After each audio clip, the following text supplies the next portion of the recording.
Hi friends, அனைவருக்கும் வணக்கம். இன்றைக்கி நம்ம சேனலில் என்ன ரெசிபி பார்க்க போகிறோன்னா, ரொம்ப சிம்பிளாக சூப்பராக ஒரு சட்னி பொடி ரெசிபி தான் ஃப்ரெண்ட்ஸ். இதுக்கு முதல்ல நான் இங்கே ஒரு கப் அளவுக்கு பொட்டுக்கடலை எடுத்து வச்சுருக்கேன். 3/4 கப் அளவுக்கு வேர்க்கடலை நல்லா வறுத்து எடுத்து வச்சுருக்கேன். உப்பு உங்கள் ருசிக்கு தகுந்த மாதிரி. 1/2 டேபிள் ஸ்பூன் அளவுக்கு தனி மிளகாத்தூள், ஒரு 10 பல் அளவுக்கு பூண்டு. இது இவ்வளோ தான் ஃப்ரெண்ட்ஸ் இதுக்கு தேவையான பொருட்கள். இது ரொம்ப சிம்பிளாகவே செஞ்சுக்கலாம்.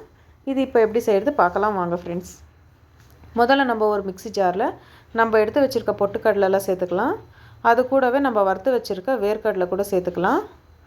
இப்போ உப்பு உங்கள் ருசிக்கு தகுந்த மாதிரி நீங்கள் போட்டுக்கோங்க ஃப்ரெண்ட்ஸ். நான் இங்கே ஒரு 1/4 டீஸ்பூன் அளவுக்கு தூள் உப்பு போட்டுக்கிறேன்.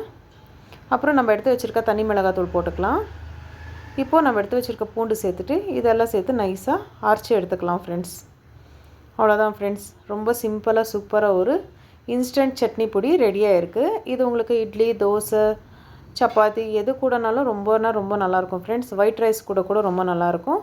நீங்கள் இதுக்கு நெய் இல்லைன்னா எள்ளெண்ணெய் இது ரெண்டுத்தில் எதனா சேர்த்து சாப்பிட்டிங்கன்னா ரொம்ப ருசியாக இருக்கும்.